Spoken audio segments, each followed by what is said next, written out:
भक्तजनों, माताओं, बहनों, सादर जय श्री कृष्ण। हमारे YouTube चैनल में आप सभी का बहुत बहुत स्वागत है। मैं हूं आपके साथ आचार्य धर्मेंद्र शास्त्री। सबसे पहले आपको और आपके पूरे परिवार को श्री कृष्ण जन्माष्टमी की बहुत बहुत शुभकामनाएं एवं बधाइयां। भगवान गोपाल कृष्ण का भरपूर आशीर्वाद आप सभी के जीवन पर बना रहे। आप सभी सुखी रहें, स्वस्थ रहें, व्यस्त रहें और मस्त रहें। निरंतर उन्नति तथा प्रगति को प्राप्त करते रहें। आज हम आपको बताने जा रहे हैं कि श्री कृष्ण जन्माष्टमी के दिन आपको कौन कौन से ऐसे कार्य हैं जिनको नहीं करना चाहिए, क्योंकि भगवान श्री कृष्ण का प्रागट्य दिवस जन्माष्टमी होता है और इस दिन हमें कुछ कार्यों को करने से बचना चाहिए। आज से ठीक 5249 वर्ष पूर्व द्वापर युग में भाद्रपद माह के कृष्ण पक्षी अष्टमी तिथि को जब बुधवार था, ऐसे शुभ समय में रोहिणी नक्षत्र था एवं चंद्रमा जो कि अपनी उच्च राशि वृषभ में विराजित थे, अन्य समस्त ग्रह भी उच्च राशियों में विराजित थे। इसी समय ठीक मध्यरात्रि 12 बजे मथुरा नगरी में कंस के कारावास में वसुदेव जी एवं देवकी के घर में भगवान श्री कृष्ण कन्हैया का अवतरण हुआ था। प्रभु कभी भी जन्म नहीं लेते हैं, प्रभु हमेशा अवतार लेते हैं। तो इस शुभ दिन को श्री कृष्ण जन्माष्टमी के रूप में हम सभी बड़े ही धूमधाम के साथ में मनाते हैं।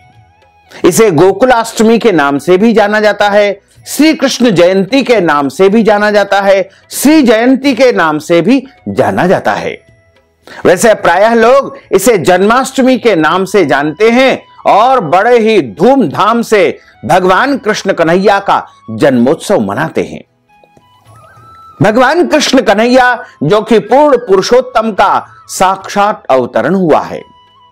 भगवान नारायण के जो है संपूर्ण कलाओं से यदि कोई अवतरण हुआ है तो वो भगवान कृष्ण है और भगवान कृष्ण को लीला पुरुषोत्तम भी कहा जाता है।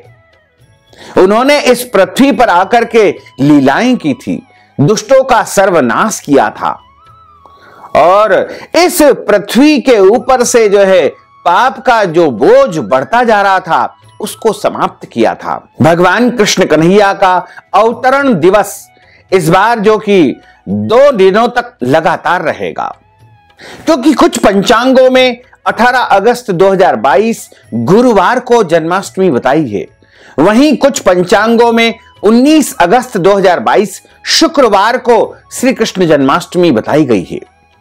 लेकिन हम आपको बता दें कि वैष्णव परंपरा के अनुसार यदि आप श्री कृष्ण जन्माष्टमी का पर्व मनाते हैं और मथुरा, गोकुल, वृंदावन में, द्वारका में जो जन्माष्टमी का पर्व मनाया जाएगा उसके अनुरूप यदि आप जन्माष्टमी का पर्व मनाते हैं तो आपको 19 अगस्त 2022 शुक्रवार को ही श्री कृष्ण जन्माष्टमी का पर्व मनाना चाहिए, क्योंकि कभी भी सप्तमी युक्त जन्माष्टमी का पर्व बिल्कुल नहीं मनाना चाहिए।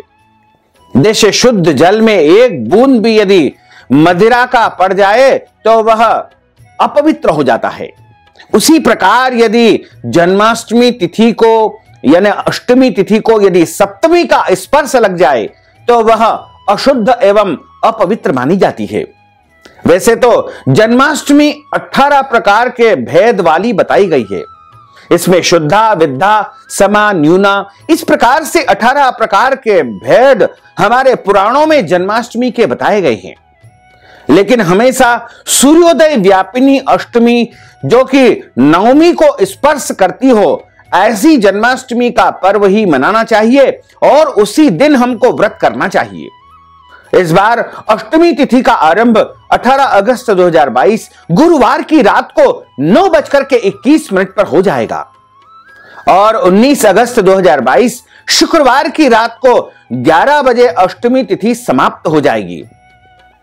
इस बार रोहिणी नक्षत्र का संयोग जन्माष्टमी के दिन नहीं मिल रहा है, लेकिन 18 और 19 अगस्त की जो रात्रि है उस समय रात्रि 1:52 से रोहिणी नक्षत्र आरंभ होगा, जो कि अगली यानी 20 और 21 की जो रात्रि रहेगी उस समय 4:39 पर रोहिणी नक्षत्र समाप्त हो जाएगा। तो हमारे धर्म ग्रंथों और पुराणों में लिखा हुआ है कि अगर आप जन्माष्टमी का व्रत करना चाहते हैं तो इस बार सर्वोत्तम जो समय है, सर्वोत्तम जो दिन रहेगा वो 19 अगस्त 2022 शुक्रवार का दिन ही रहेगा। अगर आप हमारे मत के अनुसार श्री कृष्ण जन्माष्टमी का पर्व मनाना चाहते हैं या फिर आप वैष्णव परंपरा के अनुसार श्री कृष्ण जन्माष्टमी का पर्व मनाना चाहते हैं, व्रत रखना चाहते हैं, तो आपको 19 अगस्त 2022 शुक्रवार के दिन ही श्री कृष्ण जन्माष्टमी का पर्व मनाना चाहिए और इसी दिन व्रत रखना चाहिए। जिस प्रकार हम एकादशी का व्रत करते हैं सूर्योदय व्यापिनी, उसी प्रकार से जन्माष्टमी का व्रत भी सूर्योदय व्यापिनी अष्टमी को ही करना चाहिए, जो कि इस बार 19 अगस्त 2022 शुक्रवार को ही है। अतः आप सभी भक्तजन, माताएं बहनें, 19 अगस्त 2022 शुक्रवार को ही जन्माष्टमी का व्रत रखेंगे तो आपको संपूर्ण पुण्य फल की प्राप्ति हो सकेगी। और एक दिन पूर्व आप मसूर की दाल का सेवन न करें तथा उस दिन ब्रह्मचर्य व्रत का पालन करें। एक दिन पहले यानी सप्तमी तिथि के दिन 18 तारीख को एक समय भोजन करें और ब्रह्मचर्य व्रत का पालन करते हुए शुद्ध और सात्विक भोजन आपको करना चाहिए। इस दिन आपको किसी भी परिस्थिति में लहसुन, प्याज, मांस, मदिरा का उपयोग नहीं करना है। और अगले दिन यानी जन्माष्टमी 19 अगस्त 2022 शुक्रवार के दिन सुबह जल्दी उठे, स्नान करें, शुद्ध वस्त्र धारण करें। ध्यान रखें कि इस दिन आपको फटे हुए कपड़े बिल्कुल नहीं पहनना चाहिए, मलिन वस्त्र भी धारण नहीं करना चाहिए, यानी बिना धुले कपड़े नहीं पहनना चाहिए तथा इस दिन आपको काले कपड़े बिल्कुल नहीं पहनना चाहिए। हो सके तो पीले वस्त्र धारण करें, पीतांबर जो कि भगवान कृष्ण कन्हैया को सबसे अधिक प्रिय होता है। मस्तक पर अपनी रुचि के अनुसार तिलक अवश्य लगाएं और उसके पश्चात आप अपने भगवान का, ठाकुर जी का विशेष पूजन अर्चन करें, उनको विशेष रूप से श्रृंगार धरावे, वस्त्र, आभूषण इत्यादि उनको विशेष रूप से पहनाना चाहिए और इस दिन संकल्प धारण करके और व्रत का आरंभ करना चाहिए। जन्माष्टमी का संकल्प हमने पूर्व के वीडियो में बताया है, उसको आप बोलते हुए व्रत का आरंभ करें। जन्माष्टमी के दिन व्रत में अन्न का सेवन बिल्कुल नहीं करना चाहिए तथा जिस प्रकार हम एकादशी के दिन चावल का परित्याग करते हैं, उसी प्रकार हमको जन्माष्टमी के दिन भी चावल बिल्कुल नहीं खाना चाहिए और हमारे घर में चावल बनाना भी नहीं चाहिए तथा इस दिन लहसुन, प्याज, मांस, मदिरा का उपयोग बिल्कुल नहीं करना चाहिए। मसूर की दाल का भी उपयोग जन्माष्टमी के दिन बिल्कुल नहीं करना चाहिए तथा जन्माष्टमी के दिन शुद्ध और सात्विक फलाहार ही आपको करना चाहिए। इस दिन दूध या दूध से बनी मिठाइयां एवं फल का उपयोग फलाहार के रूप में आप कर सकते हैं। इसके अलावा अन्य जो भी शुद्ध और सात्विक फलाहार होता है उनका भी उपयोग आप इस दिन कर सकते हैं। लेकिन ध्यान रखें, फलाहार में कभी भी हल्दी का उपयोग बिल्कुल नहीं करना चाहिए। साथ ही एक विशेष बात हम आपको बता दें कि जब आप फलाहार का निर्माण करते हैं यानी अपने रसोई घर में फलाहार बनाते हैं, उस समय रसोई घर को अच्छा साफ सुथरा और पवित्र कर देवे, क्योंकि जिस रसोई में, जिन बर्तनों में भोजन का निर्माण हुआ होता है तो उस रसोई में या उस पात्र में हमको फलाहार नहीं बनाना चाहिए, अन्यथा वह अशुद्ध माना जाएगा। तो रसोई घर को और समस्त बर्तनों को अच्छी प्रकार से साफ सुथरा आपको रखना चाहिए और ध्यान रखें कि आप कभी भी जर्मन यानी एल्यूमिनियम की जो कढ़ाई होती है उसका उपयोग फलाहार बनाने में बिल्कुल नहीं करना चाहिए। जर्मन जो धातु होती है, एल्यूमिनियम जो धातु होती है, वो हमारे धर्म ग्रंथों में और पुराणों में त्याज्य बताई गई है। आप चाहें तो लोहे की कढ़ाई में बना सकते हैं, स्टील के पात्र में भी आप बना सकते हैं, लेकिन जर्मन जिसे हम एल्यूमिनियम कहते हैं, एल्यूमिनियम एक प्रकार की धातु होती है, उसमें फलाहार निर्माण बिल्कुल न करें। साथ ही ध्यान रखें कि अगर आप फलाहारी पूड़ियां बनाते हैं तो आप जिन चकोटा बेलन का उपयोग करने जा रहे हैं जिन पर आप प्रतिदिन भोजन निर्माण करते हैं, उनको अच्छी प्रकार से साफ सुथरा करके धो करके फलाहार के कार्य में उपयोग करना चाहिए।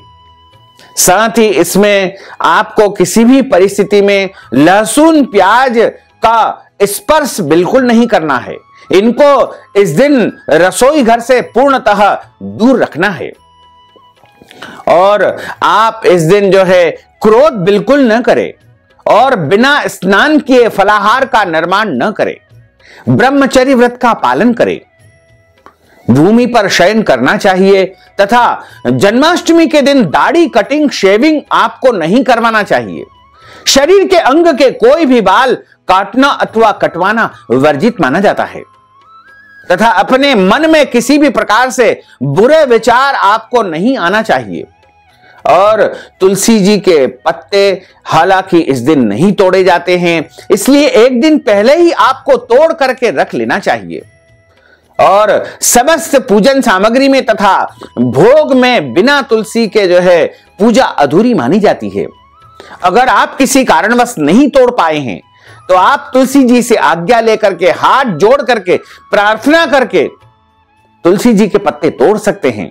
और अगर हवा में नीचे गिर गए हैं तो उनको भी उठा करके आप उपयोग कर सकते हैं। बार बार तुलसी जी का पत्ता उपयोग कर सकते हैं क्योंकि तुलसी जी का पत्ता कभी भी बासी नहीं होता है। सूखा तुलसी जी का पत्ता भी आप कई बार उपयोग कर सकते हैं। तथा इस दिन आपको गौ माता का पूजन अवश्य करना चाहिए क्योंकि भगवान गोपाल कृष्ण को गौ माता अत्यधिक प्रिय होती है और गौ माता के अंदर समस्त देवी देवताओं का निवास स्थान माना गया है।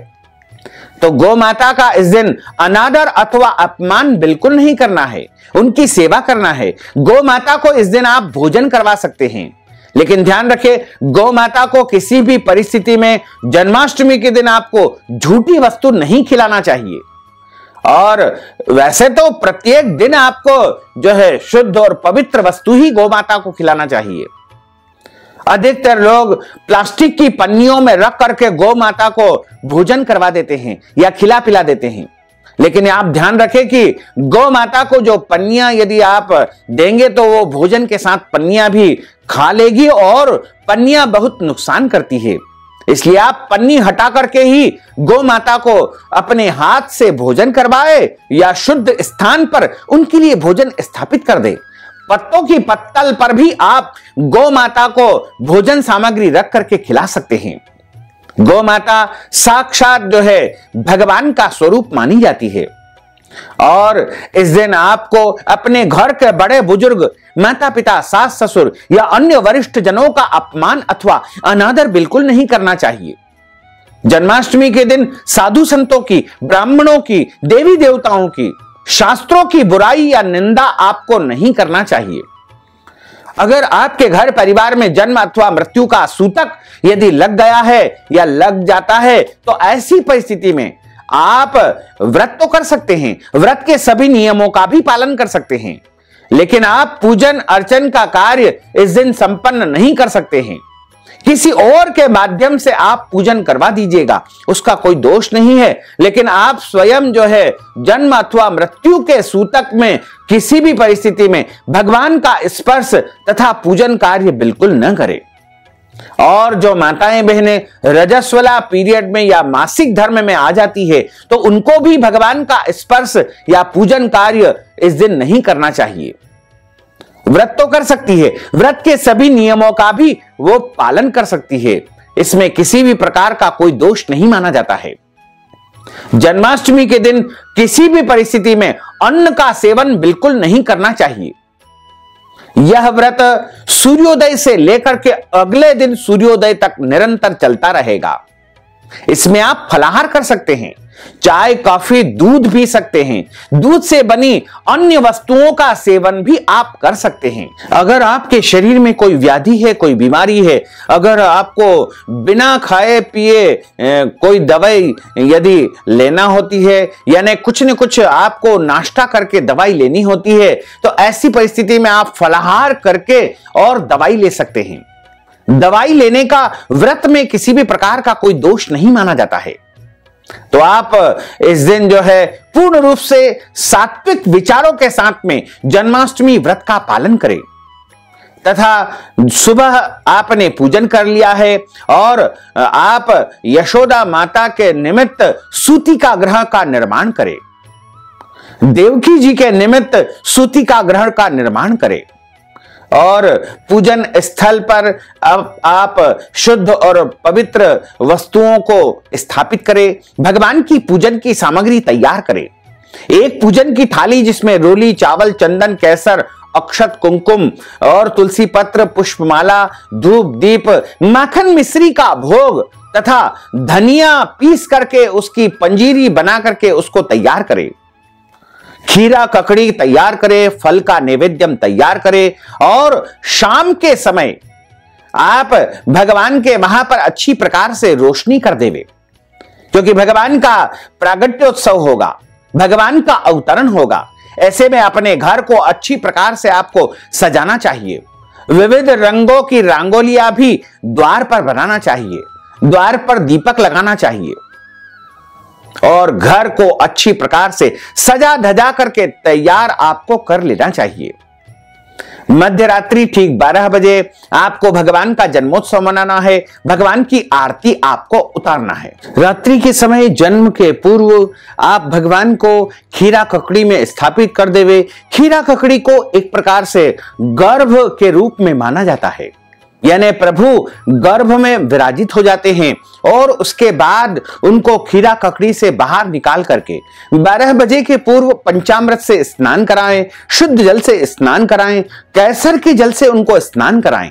उसके बाद शुद्ध वस्त्र और आभूषण उनको पहनाएं और उसके बाद ठीक मध्य रात्रि 12 बजे उनका जो है जन्मोत्सव मना करके आरती करें। यह कार्य आपको 19 एवं 20 की जो रात्रि रहेगी उसमें ही करना चाहिए, क्योंकि जन्माष्टमी जो सूर्योदय व्यापिनी है वो 19 अगस्त 2022 शुक्रवार को है।